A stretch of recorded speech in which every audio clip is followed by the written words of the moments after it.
Good afternoon friends, wisdom tree চ্যানেলে আপনাদের স্বাগত। এর আগের এপিসোডগুলোতে আমরা দেখেছি যে আমরা বিনিয়োগের বিভিন্ন ধাপে, যেমন প্রথমে সোনার কীভাবে আমরা ইনভেস্টমেন্ট করতে পারি, তারপরে দেখেছি সভরেন গোল্ড বন্ডে কীভাবে ইনভেস্টমেন্ট করতে পারি, যেটা পেপার গোল্ডে সব থেকে ভালো পদ্ধতি, তার অনলাইনে নেট ব্যাঙ্কিং থাকলে এবং ডিম্যাট অ্যাকাউন্টের থ্রুতে আমরা কীভাবে বিনিয়োগ করতে পারি। তারপরে আমরা স্টক মার্কেটে দুটো এপিসোডে দেখেছি যে stock market for beginners, ABCD of stock market, তার দুটো এপিসোডে কীভাবে সিম্পলি এবং কীভাবে ডিটেলডে আমরা স্টক মার্কেটে বিনিয়োগ করে মুনাফা অর্জন করতে পারি। আজকের এপিসোডে আমরা জানবো যে মিউচুয়াল ফান্ডে আমরা ইনভেস্টমেন্ট কীভাবে করতে পারি। মিউচুয়াল ফান্ড ফর বিগিনার্স এই এপিসোডটাতে আমরা দেখবো যে মিউচুয়াল ফান্ড বেসিক্যালি কীভাবে কাজ করে এবং মিউচুয়াল ফান্ডে যারা খুব অল্প দিনের অভিজ্ঞতা আছে এবং অনেক দীর্ঘদিন ধরে অভিজ্ঞতা আছে তারাও দেখতে পারেন যে মিউচুয়াল ফান্ডস বেসিক্যালি ফান্ড ম্যানেজাররা কীভাবে ট্র্যাক করে, মিউচুয়াল ফান্ড আমরা কেন ইনভেস্টমেন্ট করব, কিসের জন্য ইনভেস্টমেন্ট করব, বেশি দিনের জন্য কেনই বা রাখবো, দীর্ঘদিনের জন্য রাখলে সেখান থেকে কীভাবে আমরা অনেকটা বেশি রিটার্ন করতে পারি, আমাদের ওয়েলথ ক্রিয়েটার কীভাবে হয়, কীভাবে কী প্ল্যানে, কোন মিউচুয়াল ফান্ডে কোন সময় কেন ইনভেস্টমেন্ট করব, কীভাবে করব, তার ডিটেলস জানার জন্য পুরো ভিডিওটা অবশ্যই দেখুন এবং ভালো লাগলে লাইক দিয়ে চ্যানেলটি সাবস্ক্রাইব করুন। তাহলে চলুন শেখা যাক।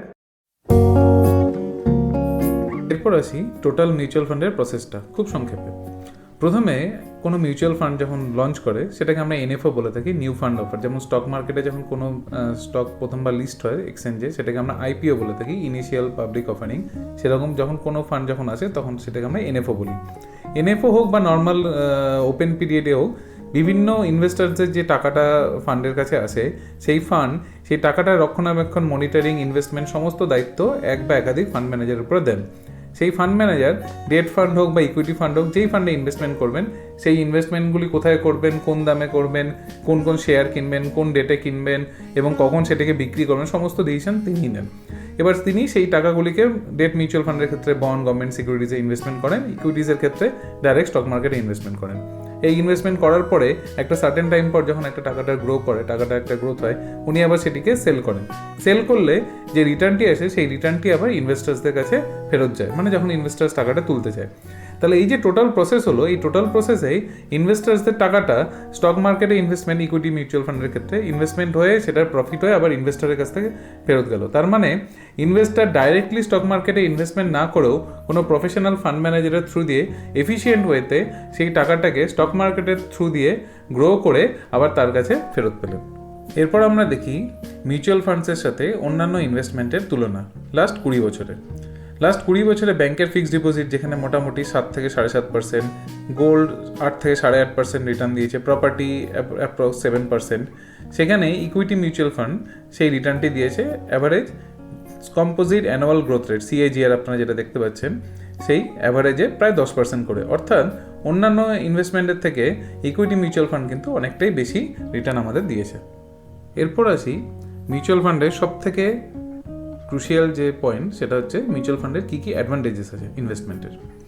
মিউচুয়াল ফান্ডের প্রথম যে অ্যাডভান্টেজ সেটা হলো কস্ট অ্যাভারেজিং।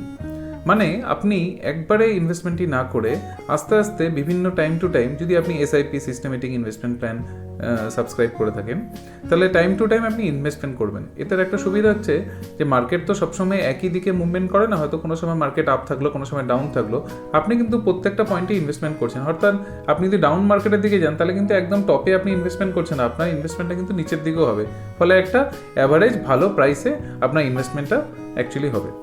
নেক্সট হচ্ছে ডাইভার্সিফিকেশন মানে ধরুন আপনি খুব কম পরিমাণ টাকা ইনভেস্টমেন্ট করছেন, হয়তো মাসে 1 থেকে 2,000 টাকা করে এসআইপি করছেন, বছরে হয়তো 24 থেকে 30,000 টাকা। তাহলে ভাবুন 30,000 টাকাতে যদি আপনি স্টক ডাইরেক্ট কিনতে যান, তাহলে আপনি খুব মুষ্টিমেয় কিছু শেয়ারই কিনতে পারবেন। ভালো শেয়ার, এমন অনেক ভালো শেয়ার আছে যাদের হয়তো একটা শেয়ারের দামই 20 থেকে 30,000। তাহলে আপনার টোটাল 30,000-এর মধ্যে হয়তো সমস্ত টাইপ অফ শেয়ার আপনি কিনতে পারতেন না, কিন্তু সেটা যেহেতু আপনি মিউচুয়াল ফান্ডসে করছেন এবং আপনার মতো আরও অনেক শয়ে ইনভেস্টার সেখানে আছে, তাহলে তাদের সম্মিলিত টাকা দিয়ে সমস্ত টাকাটাকে আমরা বিভিন্ন রকম শেয়ারে ফান্ড ম্যানেজাররা ইনভেস্টমেন্ট করে এবং তার সামগ্রিক যে ফলটা সবাই মিলে পান। ধরুন 30,000 টাকা যদি 10 জন দেন তাহলে 3 লাখ টাকা হলো। তাহলে 3 লাখ টাকা দিয়ে কিন্তু আমরা অনেকগুলো ভালো শেয়ার কিনতে পারি, তারপর তার যে প্রফিট সেই প্রফিটটাকে সবাই সমান করে ভাগ করে নিলাম। নেক্সট হচ্ছে ট্যাক্স বেনিফিটস। অনেক টাইপ অফ ইনভেস্টমেন্ট আছে, অনেক টাইপ অফ মিউচুয়াল ফান্ডস আছে, যেমন হচ্ছে ELSS, equity linked saving scheme. আপনারা যারা ইনকাম ট্যাক্সের ছাড়ের জন্য অনেকে ইনভেস্টমেন্টও হয়তো করে থাকেন, তো ইএলএসএস ফান্ডে যারা ইনভেস্টমেন্ট করে তার অবশ্যই একটা লক ইন পিরিয়ড আছে, তা সেখান থেকে যে গেনটা হয় সেই গেনটায় ট্যাক্স ফ্রি। এবং ইএলএসএস ফান্ডে যেটা আমরা ইনভেস্টমেন্ট করি সেটাকে আমরা 80cc অর্থাৎ ইনকাম ট্যাক্সের যে 1.5 লাখ টাকার ছাড় এখনও আছে তার মধ্যে শো করতে পারি। নেক্সট হচ্ছে আপনি ইনভেস্টমেন্টটা মিউচুয়াল ফান্ডে দুইভাবে করতে পারেন। একটা হচ্ছে ছোটো ছোটো করে, যেমন বললাম এসআইপি, প্রত্যেক মাসে মাসে আপনি কিছু কিছু করে ইনভেস্টমেন্ট করলেন, বা আপনি লামসামও করতে পারেন। হয়তো দেখলেন যে স্টক মার্কেটে ডাউন আছে, তাহলে আপনি ভাবলেন যে মার্কেটটা তো কিছুদিন পরে উঠবে, আমি একটা অন্য জায়গা থেকে একটা কিছু টাকা হাতে আছে, তাহলে টাকাটা আমি ইনভেস্টমেন্ট করে দিই, তাহলে সেই টাকাটা আপনি লামসাম ইনভেস্টমেন্টটা করে নিতে পারেন। নেক্সট হচ্ছে যে আমরা এর আগেই দেখলাম mutual fund generally equity mutual fund কিন্তু অন্যান্য ইনভেস্টমেন্টের পদ্ধতির থেকে অনেকটাই হাই রিটার্ন দিয়ে থাকে। সব থেকে ভালো হচ্ছে লো কস্ট, যেটা বললাম যে আপনি কিন্তু অনেক ইজিলি ইনভেস্টমেন্টটা করতে পারেন। আমরা এর পরবর্তী স্লাইডে দেখবো যে কীভাবে আমরা ইনভেস্টমেন্টটা করতে পারি। তাহলে অনেক অল্প খরচায় কিন্তু আমরা ইনভেস্টমেন্টটা করতে পারি। তার জন্য আমাদের ডিম্যাট অ্যাকাউন্ট চার্জেস বা অ্যানুয়াল মেনটেন্যান্স এসব কিন্তু কিছু দেওয়ার প্রয়োজন পড়ে না। নেক্সট হচ্ছে পাওয়ার অফ কম্পাউন্ডিং। এটা কিন্তু একটা বিশাল ফ্যাক্টর। মানে আপনি যদি বহুদিন ধরে অল্প অল্প করে এসআইপি করে থাকেন, তাহলে দেখবেন সেটা একটা বেশ কিছুটা সময় পরে সেটা কিন্তু কম্পাউন্ড ইন্টারেস্ট রেটে যখন গ্রো করবে, টাকাটা কিন্তু একটা হিউজ টাকা আপনার চোখের সামনে আসবে। মানে এই পাওয়ার অফ কম্পাউন্ডিংয়ের সব থেকে ভালো ফলটা কিন্তু মিউচুয়াল ফান্ডসেই পাওয়া যায়।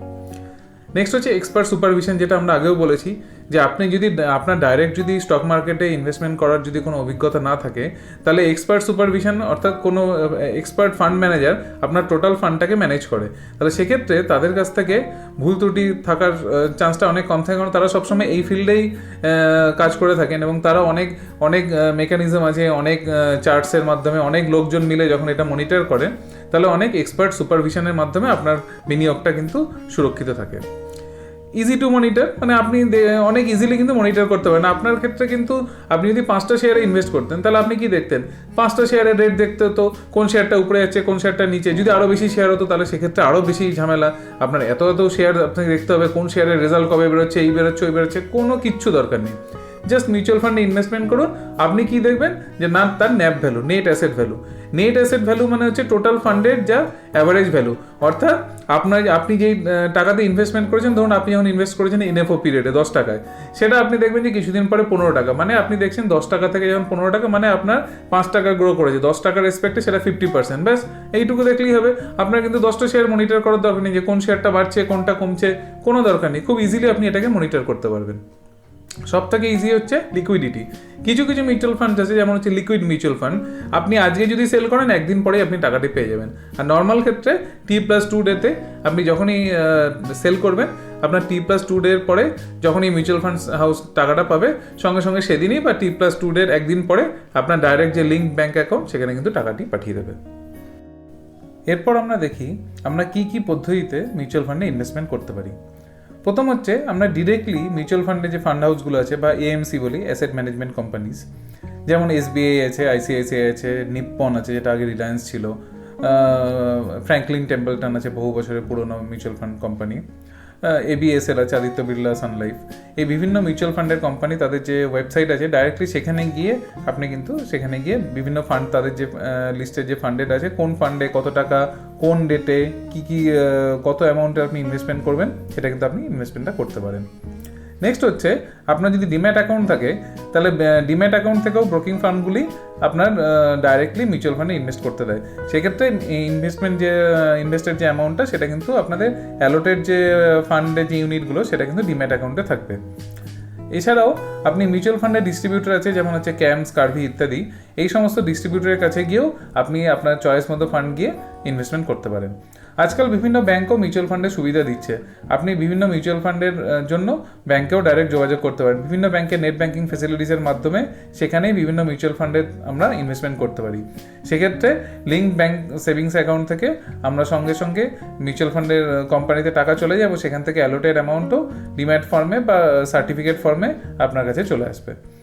এছাড়াও বিভিন্ন রেজিস্টার্ড ইনভেস্টমেন্ট অ্যাডভাইজার্স আছে, যারা হচ্ছে সেবির কাছ থেকে রেজিস্টার্ড হয়ে আছে, যে আপনি তাদের পরামর্শ মতো বিভিন্ন ফান্ডে ইনভেস্টমেন্ট করতে পারেন। আর সর্বশেষ এবং সবথেকে লেটেস্ট পদ্ধতি হলো বিভিন্ন মোবাইল অ্যাপস বেরিয়েছে, যেমন ইটি মানি, ফিজডম, গ্রো ইত্যাদি। এই সমস্ত মোবাইল অ্যাপসের মাধ্যমে আপনি খুব সহজেই ইনভেস্টমেন্ট করতে পারেন। জাস্ট আপনার কেওয়াইসিটা করতে হবে, সিগনেচার, প্যান কার্ডের নাম্বার দুই একটা দিয়ে দিলে দেখবেন আপনার সঙ্গে সঙ্গে কেওয়াইসি ডান, একদিনের মধ্যে আপনি ইনভেস্টমেন্ট করতে পারছেন।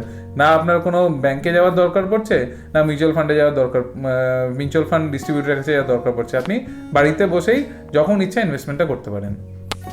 এরপর ডিটেলসে আমরা একবার জাস্ট স্ন্যাপশটে দেখে নিই যে আমরা কি কি মিউচুয়াল ফান্ডে কি কি টাইপ অফ মিউচুয়াল ফান্ডসে ইনভেস্টমেন্ট করতে পারি। জেনারেলি মিউচুয়াল ফান্ডসের ক্যাটাগরি আমরা structure wise, investment objective wise এবং অন্যান্য আরেকটা আদার্স ক্যাটাগরিতে, এই তিনটে ক্যাটাগরিতে আমরা বিভিন্ন রকম মিউচুয়াল ফান্ডগুলো ফেলে থাকি। আমরা একটু সংক্ষেপে দেখে নিই কী কী টাইপ অফ মিউচুয়াল ফান্ডস আছে। ফার্স্টে স্ট্রাকচার ওয়াইজ ওপেন এন্ডেড, মানে যে ফান্ডগুলি আপনি যে কোনো সময় ইনভেস্টমেন্ট করতে পারেন, আজকে, কালকে, পরশু, যখন ইচ্ছা।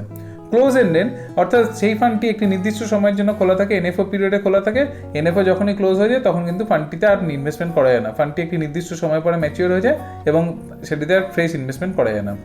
ইন্টারভেল ফান্ড, এটাই হচ্ছে একটি নির্দিষ্ট ইন্টারভেলে ফান্ডটি আপনি ইনভেস্টমেন্ট করতে পারেন এবং নির্দিষ্ট সময় পরে সেটিকে তুলে নিতে হবে। এরপর আসি investment objective wise. Growth fund, অর্থাৎ আপনি যে টাকাটি ইনভেস্টমেন্ট করবেন সেটিকে গ্রোথ, অর্থাৎ দীর্ঘদিন পর্যন্ত মিউচুয়াল ফান্ড কোম্পানি সেটিকে ইনভেস্টমেন্ট রিইনভেস্টমেন্ট করতে থাকবে এবং আপনার টাকাটি গ্রো হতে থাকবে। ডিভিডেন্ড, ডিভিডেন্ড হচ্ছে মিউচুয়াল ফান্ড কোম্পানিগুলি স্টক মার্কেটের বিভিন্ন স্টকসের মতোই যখনই ওখানে মিউচুয়াল ফান্ড প্রফিটে রান করে কিছু কিছু সময় পর সেই প্রফিটের একটা অংশ আপনাকে পাঠিয়ে দেয়, সেটাকে ডিভিডেন্ড বলে। আপনি যদি ডিভিডেন্ড মিউচুয়াল ফান্ডে অ্যাপ্লাই করে থাকেন তাহলে কিছু কিছু সময় পর যখনই ফান্ড হাউসগুলো আপনাকে ডিভিডেন্ড দেবে তখনই কিন্তু একটা বলে দেবে যে হ্যাঁ আমাদের এই ফান্ডটা প্রফিটে আছে, তাহলে এই ফান্ডে যে সমস্ত ইনভেস্টার আছে আমরা তাদেরকে ডিভিডেন্ড দিই। অর্থাৎ আপনার 10,000 টাকাটা বেড়ে হয়তো 12,000 টাকা হলো, 2,000 টাকা ইনক্রিজ করলো, ওরা 2,000 টাকাটা আপনাকে পাঠিয়ে দেবে। যাদের কিছু কিছু টাইম ইন্টারভ্যালে টাকার প্রয়োজন তারা কিন্তু ডিভিডেন্ডেও ইনভেস্টমেন্ট করতে পারেন, তাহলে একটা সিস্টেমেটিক ওয়েতে কিছু কিছু সময় পর আপনাদের কাছে টাকার ফ্লোটা আসতে থাকবে। ব্যালেন্সড হচ্ছে এই দুটোর মাঝামাঝি, অর্থাৎ গ্রোথ এবং ডিভিডেন্ডের মাঝামাঝি। ব্যালেন্স ফান্ড হচ্ছে খুব বেশি অ্যাগ্রেসিভও না, খুব বেশি মডারেটও না, মাঝামাঝি কাজ করে, এরা হচ্ছে ব্যালেন্স ফান্ড। নেক্সট হচ্ছে হাইব্রিড ফান্ড, এছাড়াও date fund, index fund, guild fund, এগুলো সম্বন্ধে আমরা ডিটেলসে আরও পরবর্তী ভিডিওতে আলোচনা করব। মোটামুটি এই হচ্ছে ইনভেস্টমেন্টের অবজেক্টিভ ওয়াইজ নেট ফান্ড। এছাড়াও অন্যান্য ফান্ডের মধ্যে ইএলএসএস, যেটা এর আগেও বললাম, ইএলএসএস হচ্ছে ইকুইটি লিঙ্কড সেভিং স্কিম, অর্থাৎ ট্যাক্স সেভিং ফান্ড। যারা ইনকাম ট্যাক্সের আওতায় আসছেন এবং ট্যাক্স সেভিংয়ের জন্য যে সমস্ত মিউচুয়াল ফান্ডে ইনভেস্টমেন্ট করতে পারেন তাহলে ইএলএসএসে ইনভেস্টমেন্ট করতে পারেন। এখানে অবশ্যই একটি লক ইন পিরিয়ড থাকে, সেই লক ইনের মধ্যে কিন্তু আপনি ফান্ডটিকে সেল করতে পারবেন না। আর যদি সেল করেন, বেশিরভাগ ক্ষেত্রে করা যায় না, যদি কিছু ক্ষেত্রে হয়তো কোনো কোনো ফান্ড অফারও করে, সেল করলে তার একটা এক্সিট লোড আছে, কিন্তু সেক্ষেত্রে আপনি ইএলএসএস এর বেনিফিটটা পাবেন না। নেক্সট হচ্ছে ইটিএফস, এর আগেও বলা হয়েছে এক্সচেঞ্জ ট্রেডেড ফান্ডস। বহু মিউচুয়াল ফান্ডস আছে ডাইরেক্টলি স্টকের ইন্ডেক্সে, বিভিন্ন ইন্ডেক্সে ইনভেস্টমেন্ট করে থাকে, সেটাকেও আমরা মিউচুয়াল ফান্ড বলে থাকি। এছাড়া ফান্ড অফ ফান্ডস আছে। ফান্ড অফ ফান্ডস হচ্ছে জেনারেলি এমন কিছু মিউচুয়াল ফান্ড যে তারা আবার অন্য আরেকটা মিউচুয়াল ফান্ডে ইনভেস্টমেন্ট করে থাকে, অর্থাৎ যে মিউচুয়াল ফান্ড আপনি দেখছেন তারা হয়তো বিদেশের ইন্টারন্যাশনাল কিছু কিছু মিউচুয়াল ফান্ডে ইনভেস্টমেন্ট করে আছে, মানে তাদের পোর্টফোলিওতে আছে স্টক না, তাদের পোর্টফোলিওতে আছে কিছু ফান্ডস, এটা হচ্ছে fund of funds. Thematic funds, অর্থাৎ সেই ফান্ডটি পার্টিকুলার কোনো থিমের উপর ইনভেস্টমেন্ট করে থাকে, যেমন ধরুন নিপ্পন ফার্মা ফান্ড, অর্থাৎ এই ফান্ডে যত টাকা ইনভেস্টমেন্ট হবে এরা কিন্তু ফার্মা সেক্টরে বিভিন্ন ফার্মা কোম্পানিজে ইনভেস্টমেন্ট করবেন। সেরকম নিপ্পন ইনফ্রাস্ট্রাকচার ফান্ড, তাহলে এরা কি করবে, ইনফ্রাস্ট্রাকচারে যে সমস্ত কোম্পানিজ আছে যেমন এলএনটি আছে, এলএনটি ইনফ্রা আছে, এই সমস্ত ইনভেস্টমেন্ট কোম্পানিগুলোতে ইনভেস্টমেন্ট করে থাকবে। ব্যাংকিং ফান্ড, ব্যাংকিং এবং ফিনান্সিয়াল, এসবিআই ব্যাংকিং এবং ফিনান্সিয়াল ফান্ড, অর্থাৎ এরা শুধুমাত্র ব্যাংকিং এবং ফিনান্সিয়াল সার্ভিসে ইনভেস্টমেন্ট করে থাকবে। তবে বলবো এই থিমেটিক ফান্ডসগুলি কিন্তু খুব নির্দিষ্ট সময়ের জন্য ইনভেস্টমেন্ট করা উচিত, অর্থাৎ সময়ের সঙ্গে সঙ্গে যখনই চেঞ্জ হয় তখন কিন্তু থিমও চেঞ্জ হয়। অর্থাৎ আজকে 2020-তে যেখানে আমাদের চারিদিকে করোনা বা কোভিডের আমরা আতঙ্ক দেখতে পাচ্ছি, সেখানে যেমন ফার্মা সেক্টরে গ্রো হচ্ছে বলে ফার্মা ফান্ডস খুব ভালো রিটার্ন দিচ্ছে, আগামী 5 বছর পরে হয়তো ফার্মা সেক্টরে রিটার্ন নাও দিতে পারে, সেক্ষেত্রে হয়তো ব্যাংকিং সেক্টর ভালো হলো বা আইটি সেক্টর ভালো হলো। তাহলে পার্টিকুলার নির্দিষ্ট সময়ের জন্যই কিন্তু এই মিউচুয়াল ফান্ডে ইনভেস্টমেন্ট করা উচিত। আমরা এরপর আসবো মিউচুয়াল ফান্ডে ইনভেস্টমেন্টের ক্ষেত্রে কী কী মিস্টেক্স আমরা অ্যাভয়েড করতে পারি। প্রথম হচ্ছে যে মিউচুয়াল ফান্ডে যে আমরা ইনভেস্টমেন্ট করবো কেন করছি, তার একটা নির্দিষ্ট গোল থাকবে তো, যে হ্যাঁ আমি একটা রিটায়ারমেন্ট পারপাসে, আমার যখন 20 বছর 30 বছর পরে যখন রিটায়ারমেন্ট হবে তখন আমরা একটা লামসাম টাকা চাই, বা হ্যাঁ আমার ছেলে মেয়ের পড়াশোনার জন্য আগামী 15 বছর পরে একটা লামসাম টাকা চাই, বা আমার একটা সিস্টেমেটিক একটা ওয়েতে আমার ধরুন পেনশন নেই, আমি চাই যে টাইম টু টাইম আমার একটা ডিভিডেন্ডের মাধ্যমে কিছু একটা টাকা রিটার্ন আসে। তাহলে প্রত্যেকটা ইনভেস্টমেন্ট যেন একটা গোল বা একটা টার্গেট ওরিয়েন্টেড হয়। আপনি যেমন যেমন টার্গেট সেট করবেন সেই হিসাবে মিউচুয়াল ফান্ডগুলোকে আপনাকে চয়েস করতে হবে। সব মিউচুয়াল ফান্ড কিন্তু একই টার্গেটে কাজ করে না। নেক্সট হচ্ছে টাইমিং, কখনোই কিন্তু টাইমিং করা উচিত না। অর্থাৎ স্টক মার্কেটে হয়তো আপনি দেখছেন যে এখন সময়টা খারাপ, তাই বলে কি ইনভেস্টমেন্ট করবো না, যদি আর একটু নিচে আসে হয়তো দেখবেন আপনি ইনভেস্টমেন্ট করলেন না, এই স্টক মার্কেটে কিন্তু বেড়ে গেল এবং মিউচুয়াল ফান্ডসের রেটটাও বেড়ে গেল। সুতরাং আপনি এখন একটি দীর্ঘ সময়ের জন্য ইনভেস্টমেন্ট করছেন, তখন কিন্তু মার্কেট টাইমিংয়ের কথা একদমই ভাববেন না। নেক্সট হচ্ছে প্যানিক সেলিং, হয়তো হঠাৎ করে কোনো একটা খারাপ খবর আসলো, আপনি সেল করে দিলেন, খবরটি চলে গেল, আবার মিউচুয়াল ফান্ডের রেটটি বেড়ে গেল। তাহলে কি হলো, আপনি হঠাৎ অন্যের কথায় বা কোনো একটা দ্রুত সিদ্ধান্তে নিয়েছেন, সিদ্ধান্তে কিন্তু আপনি সেলটি করে বেরিয়ে আসলেন, তাহলে কিন্তু আপনার গেনটি হলো না। যখনই আপনি দেখছেন যে মিউচুয়াল ফান্ডসে আপনি অলরেডি যখন টাকাটি ইনভেস্ট করেছেন, একটি প্রফেশনাল ফান্ড ম্যানেজার সেটিকে মনিটর করছে, তিনি তো যখনই বুঝবেন যে সেল করতে হবে, তিনি তো নিজের থেকে সেল করেও দেবেন। তাহলে তিনি যখন সমস্ত কিছু মনিটর করছেন, তখন আপনার নিজের থেকে টেনশন নেওয়ার দরকার নেই, আপনি রিল্যাক্স থাকুন, ইনভেস্টেড থাকুন। নেক্সট হচ্ছে ফ্রিকোয়েন্ট রিশাফেল। আমরা অনেক সময় কিছু কিছু ফান্ড ফ্রিকোয়েন্ট রিশাফেল করে থাকি, যদিও এক্ষেত্রে আমি একটা কথা বলবো যে থিমেটিক ফান্ড হয়তো আমাদের রিশাফেল করতে হয়, কারণ থিমেটিক ফান্ডের আয়ু কিন্তু খুব বেশি নয়। যেই থিমটা 2020-তে কাজ করে, সেটা 2025-এ নাও কাজ করতে পারে। কিন্তু সেটা ছাড়া একই সেক্টরে হঠাৎ করে আমরা দেখে নিলাম যে হ্যাঁ, যে লং টার্মে এই কোম্পানির থেকে ওই কোম্পানির ভালো, এই করতে গিয়ে আমরা শুধু এক জায়গা থেকে অন্য জায়গায় যাবো আর বিভিন্ন চার্জেস দিয়ে যাবো, আলটিমেটলি গেন কিন্তু আমরা পাবো না। আর সব থেকে ভুল আমাদের সেটা হচ্ছে এনএফওতে ইনভেস্ট করা। যেই ফান্ডটি সম্বন্ধে আপনি জানেন না, ফান্ডটি কোনোদিন ইনভেস্টেড হয়নি, কীভাবে ফান্ডটি মনিটর হবে সেটা আপনি জানেন না, ফান্ড ম্যানেজার কেমন আপনি জানেন না, হয়তো জেনেও থাকতে পারেন তিনি অন্য ফান্ডে, কিন্তু এই ফান্ডটি কীভাবে ম্যানেজ করবেন আপনি জানেন না, আপনি ডাইরেক্ট সেখানে ইনভেস্টমেন্ট করে থাকেন। অনেক এজেন্ট আছে যারা আপনাকে ভুল বোঝায়, বলে কি আপনার মিউচুয়াল ফান্ডের দাম এখন খুব কম আছে, 10 টাকা আপনি ইনভেস্টমেন্ট করুন। তাহলে 10 টাকা ইনভেস্টমেন্ট করলে যখনই এটা বেড়ে যাবে, তখনই কিন্তু আপনি রিটার্নটি পাবেন। কখনই সেই ভুল পথে হাঁটবেন না, আপনি সবসময় সেই ফান্ডে ইনভেস্টমেন্ট করে থাকবেন, যেই ফান্ডের কিন্তু একটা ট্র্যাক রেকর্ড আছে, অর্থাৎ বিগত কিছু বছর ধরে ফান্ডটি খুব ভালো পারফর্ম করে এসছে। এরপর আমরা একবার দেখে নিই বিগত কিছু বছরে যে বেস্ট 5টি লার্জ ক্যাপ মিউচুয়াল ফান্ডস তারা কীরকম রিটার্ন দিয়েছে। গত 1 বছরে সব থেকে ভালো রিটার্ন দিয়েছে অ্যাক্সিস ব্লু চিপ ফান্ড। সে গত 3 বছরে এবং 5 বছরে কী রিটার্ন দিয়েছে সেগুলো আমরা একবার চোখের দেখা দেখে নিই।